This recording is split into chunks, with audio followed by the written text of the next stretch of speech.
नमस्कार। जनता जानना चाहती है कार्यक्रम में आपका स्वागत है। मैं आपके साथ मुरली मनोहर और आप देख रहे हैं नेशनल कवरेज। 1991-92 में भारत आजाद होने के बाद पहली बार आम चुनाव में गया था। 1991-92 में हुए आम लोकसभा के चुनाव में बाबा साहब भीमराव अंबेडकर उत्तर बंबई से चुनाव मैदान में थे और पहले सदन में जीत करके वो आना चाहते थे, लेकिन उस समय कांग्रेस के पंडित जवाहरलाल नेहरू ने उनके खिलाफ उनके ही सहयोगी रहे नारायण एस कालोजकर को उनके खिलाफ चुनाव मैदान में उतार दिया और पहली बार बाबा साहब भीमराव अंबेडकर 1991-92 के हुए आम लोकसभा के चुनाव में बुरी तरह से हार गए और चौथे नंबर पर चले गए। ठीक उसके 2 साल बाद 1954 में उपचुनाव हुआ बंबई के ही और बाबा साहब भीमराव अंबेडकर चाहते थे कि इस उपचुनाव में हम लड़ करके और भारत के सबसे बड़े सदन में चले जाएं, लेकिन उस बार भी कांग्रेस ने उनके खिलाफ एक चुनाव में प्रत्याशी खड़ा कर दिया और बाबा साहब भीमराव अंबेडकर उस बार भी चुनाव हार गया। उसके बाद से देहावसान हो गया बाबा साहब भीमराव अंबेडकर का। बाबा साहब भीमराव अंबेडकर भारत सरकार के पहले मंत्रिमंडल में कानून मंत्री बनाए गए, लेकिन अल्प समय में ही इस्तीफा दे दिया। इस्तीफा देने के बाद सदन की कार्रवाई शुरू होती है और उसमें जो इस्तीफा देता है उस व्यक्ति को अपनी बात को सुस्पष्ट रखने का एक मौका मिलता है, लेकिन उस समय की तत्कालीन सरकार ने यह मौका नहीं दिया और बाबा साहब भीमराव अंबेडकर को निजी प्रेस कॉन्फ्रेंस बुला करके अपनी बात को रखना।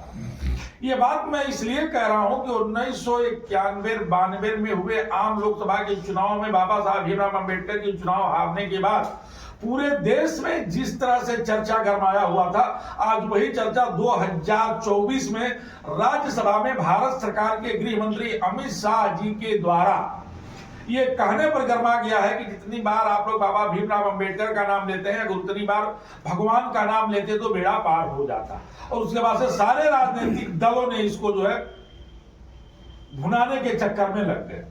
समाजवादी पार्टी मैदान में आ गई, कांग्रेस मैदान में आ गई। बसपा को लगा कि बाबा साहब भीमराव अंबेडकर को लेकर के जिस तरह से पूरे देश में एक माहौल खड़ा किया जा रहा है, आंदोलन खड़ा किया जा रहा है, अगर हम इसमें नहीं कूदते हैं तो मेरा भी वोट परसेंटेज घटक सकता है। इसलिए बसपा ने भी आनंद फानंद में सभी जिला मुख्यालयों पर बीते दिनों धरना प्रदर्शन का शुरुआत कर दिया। आज उसी पे हम चर्चा करने के लिए 1991-92 में चर्चा जो बाबा साहब भीमराव अंबेडकर को लेकर के हुआ था, उसके बाद उतनी चर्चा कभी बाबा साहब भीमराव अंबेडकर को लेकर के नहीं हुआ जितनी चर्चा 2024 में इस समय हो रहा है। और तमाम विपक्षी दल धरना प्रदर्शन और आंदोलन के लिए उतर चुके हैं। इन्हीं बिंदुओं पर चर्चा करने के लिए आज हमारे साथ भारतीय जनता पार्टी के वरिष्ठ नेता निकुंभ सिंह तूफान सिंह निकुंभ जी हमारे साथ जुड़ चुके हैं। आपका नेशनल कवरेज में बहुत बहुत स्वागत है। धन्यवाद।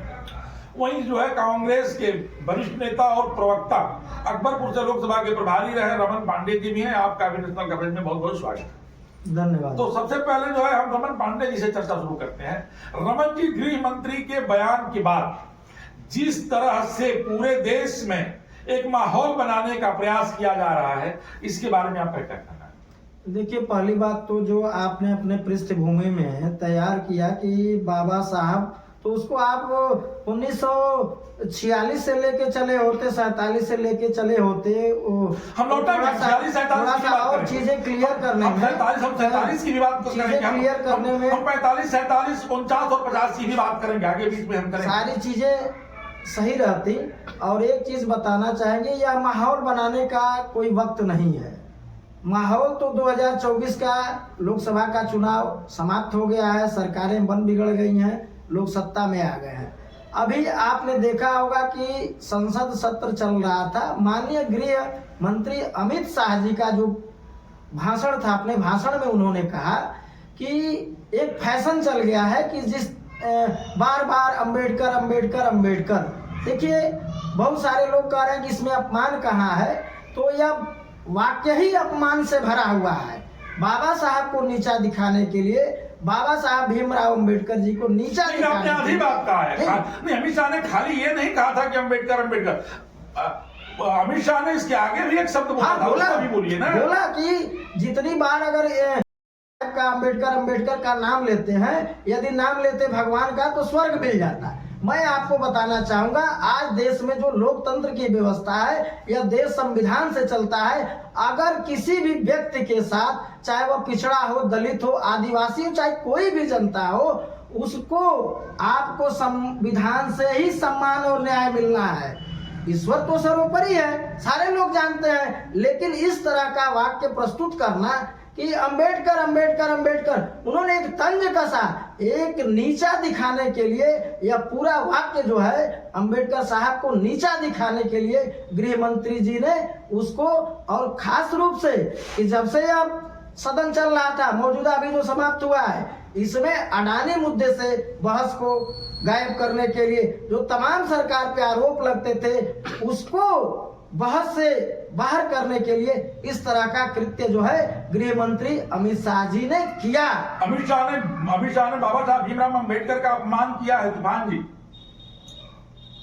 क्या कहना चाहेंगे? बाबा साहब भीमराव अंबेडकर का अपमान, विपक्ष के लोग मानते हैं कि बाबा साहब भीमराव अंबेडकर का बहुत बड़ा अपमान हुआ है, आप क्या कहेंगे? जिस कांग्रेस ने बाबा साहब अंबेडकर को त्याग पत्र के समय अपना अंतिम भाषण देने नहीं दिया, वह कांग्रेस आज बाबा साहब के सम्मान की लड़ाई लड़ रही है।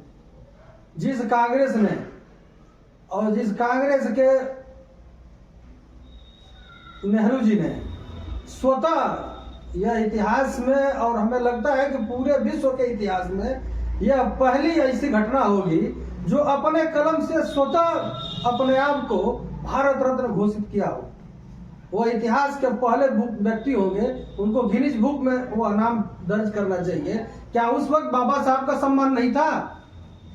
जब भारत रत्न बाबा साहब को कब मिला? जब सितंबर 1990 में। जब सम्मान देने की बात आती है तो गांधी परिवार याद आता है। आज आप अपमान की बात करते हैं। क्या कौन सी ऐसी मजबूरी थी कि उनको त्याग पत्र के समय अंतिम भाषण भी नहीं देने दिया गया? कौन सी मजबूरियां थी? ठीक है, वो तो पुराना इतिहास है। लेकिन जो आजीवन दलितों और शोषितों के वोट पे अब सत्ता की मलाई स्वतः खाते रहे, और इनकी सुध लेने के लिए कांग्रेस के पास समय नहीं था। आज वो उनके अधिकारों की बात करती है, आज उनके सम्मान की बात करती है। जिस कांग्रेस से बेइज्जत होकर, अपमानित होकर बाबा साहब अंबेडकर ने सदन से त्याग पत्र दिया था, आज वही कांग्रेस बाबा साहब के सम्मान की बात करती है। ठीक है, सदन में जिस तरह से अमित शाह ने बोला है वो उचित है क्या? मैं ये जानना चाहता हूँ। पहले क्या हुआ ये मैं नहीं जानता, लेकिन सदन में जिस तरह से बोला गया है, जैसा कि रमन पांडे ने कहा कि बाबा साहब अंबेडकर के नाम को लेकर के तंज कसा गया है, आपको क्या लगता है? या तो उस पूरी डिबेट को सुनिए आप स्टार्टिंग से और लास्ट तक, वह किस परिप्रेक्ष्य में कहा गया। उन्होंने यही कहा कि कांग्रेस जो सुबह शाम, उसके पहले का देख लीजिए कि उन्होंने क्या बोला है, वो कैसे बोलते हुए आए और उन्होंने क्या बोला।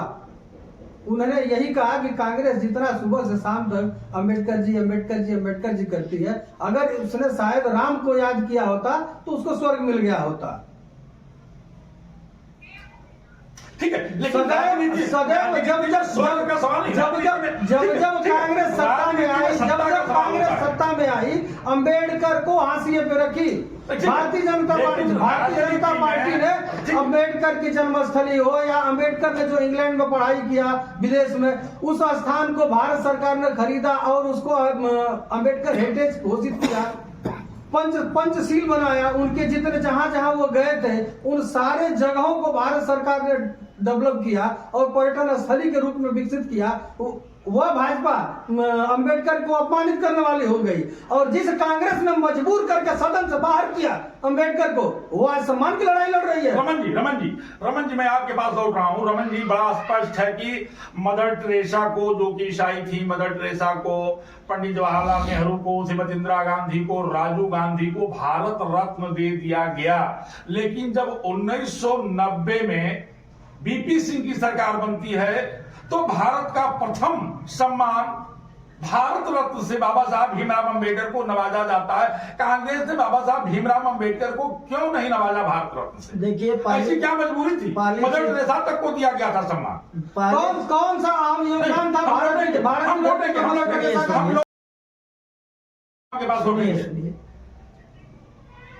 हमारे भाजपा के जो पैनलिस्ट बैठे हैं वह अपने वक्तव्य में बहुत सारी कहानियां जो आपने पूछा कि मौजूदा जो अमित शाह जी बोले वो गलत था या सही था, उसमें इनका जवाब नहीं। बहुत सारी भ्रामक कहानियां जो है कि नेहरू जी ने उनको भाषण नहीं देने दिया।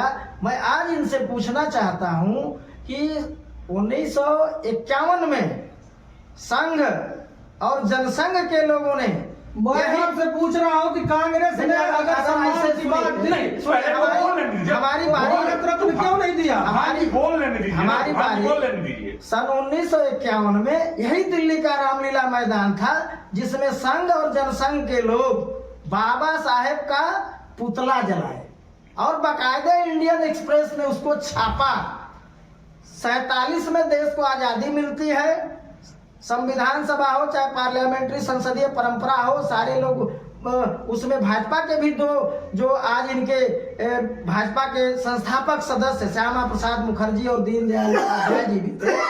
हिंदू कोड बिल लाते हैं बाबा नेहरू, पंडित नेहरू और बाबा साहेब अंबेडकर, सहमति से हिंदू कोड बिल आता है। उसका विरोध किसने किया?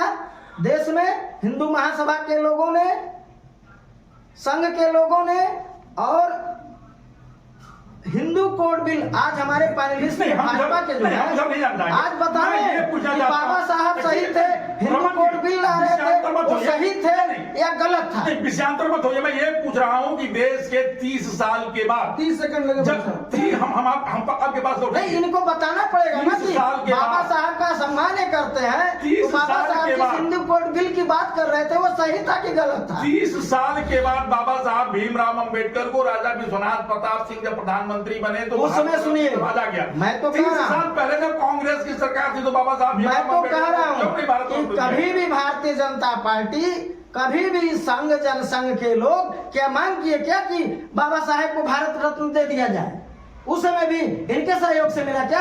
ये लोग रिकमेंड किए थे क्या या किसी तरह का आवाज उठाया था क्या कि बाबा साहेब भीमराव अम्बेडकर जी को भारत रत्न दे दिया जाए? यह सदा लोग जो है बाबा साहब का जो न्याय, समानता और दलित आदिवासी के हक के लिए मैं स्पष्ट कर देना चाहूंगा, 1990 में जब बीपी सिंह की सरकार बनी थी उस समय भारतीय जनता पार्टी की भी सहयोगी सरकार थी और संयुक्त कार्यक्रम को लेकर के लोग चल रहे थे। उसमें बीजेपी भी सत्ता में थी जनता पार्टी के साथ, और राम रथ जब चला था अयोध्या के लिए उस समय जो है जब लाल किशन आडवाणी की गिरफ्तारी होती है तो समर्थन वापस होता है और बीपी सिंह की सरकार चली जाती है। लेकिन जिसमें 1990 में बाबा साहब भीमराव अंबेडकर को भारत रत्न दिया गया, भारतीय जनता पार्टी का भी जनता पार्टी को समर्थन था, बीपी सिंह को समर्थन था। वही तो मैं कह रहा हूं कि बाबा साहब ने जो न्याय, बंधुत्व और समानता के लिए दलितों, पिछड़ों के आरक्षण की बात किया था। अभी आपने एक बहुत बढ़िया राम रथ की बात किया, तो ये तो लोग जब मंडल आया, जब मंडल कमीशन लागू होने जा रहा था तो ये लोग कमंडल की बात करने लगे, यानी कि बाबा साहब का उस समय भी अपमान किए। बाबा साहब ने जो सपना देखा था दलित, आदिवासी, पिछड़ों और उनके अधिकार के लिए, तो ये तो बार बार लोग जो है इस तरह का, आपने कहा ना कि उस सरकार का हिस्सा थी, तो उस सरकार की हिस्सा थी तो जब कश्मीर में कत्लेआम मचा था तब तो ये लोग पीछे भाग जाते हैं। अगर ये संयुक्त सरकार के हिस्सा थे तो उसको भी अपने माथे लेना चाहिए। तब तो ये लोग कहते हैं कि नहीं नहीं नहीं नहीं नहीं कांग्रेस ने किया था, कांग्रेस ऐसा कर दी, उसको भी ये लोग ले कि जब कश्मीर में तो सरकार थी बीपी सिंह जी की और भारतीय जनता पार्टी के सहयोग से चल रही थी वह सरकार, तो बाबा साहब के केवल भारत रत्न लेने का श्रेय, जबकि इनका कोई योगदान नहीं है। और कश्मीर में जब कत्लेआम हो रहा था तो उसका श्रेय नहीं लेंगे, मंडल आएगा तो कमंडल लेके चल देंगे। जब बाबा साहब हिंदू कोड बिल की बात करेंगे तो ये लोग उसका विरोध करेंगे, पुतला जलाएंगे। और रही बात जो अवधारणा बनाई गई कि बाबा साहब को कांग्रेस ने निकाल दिया कैबिनेट से, यह भ्रामक है, मिथ्यात्मक है, कोई तथ्य नहीं है। बाबा साहब तब निकले जब नेहरू जी ने पहल किया था हिंदू कोड बिल की, और नेहरू जी पीछे हट गए। देश में संघ और विश्व हिंदू परिषद के लोगों ने माहौल बनाया पूरे देश में, जगह जगह जो है, जगह, एक मिनट सुन लीजिए, जगह जगह जो है इन लोगों ने विरोध किया। नहीं, इस्तीफा देना बुरा नहीं है, नहीं, विरोध करना बुरा नहीं है। जब नेहरू जी पीछे हटे सदन में तो नेहरू उनको जी लगा, ने बोलने नहीं दिया, तब मैं नहीं, तत्कालीन सरकार ने बोलने नहीं दिया। अरे भाई, महाराष्ट्र की सीट से बाबा साहब को कौन लाया सदन में? कांग्रेस लाई। यह देखिए, इतिहास में है, इसको आप कोई झुठला नहीं सकता। कांग्रेस लाती है उनको, संविधान सभा का सदस्य बनाती है, ड्राफ्टिंग कमेटी का चेयरमैन बनाती है। मैं स्पष्ट कर दूं, मुस्लिम लीग की सरकार बंगाल में थी और बंगाल से जो है वो संविधान सभा के सदस्य होकर के आए थे। नहीं, देश के विभाजन के बाद वह सीट उनकी समाप्त हो गई थी। देश के विभाजन नहीं, भैया आपकी कौन है? मैं आपके तथ्यों को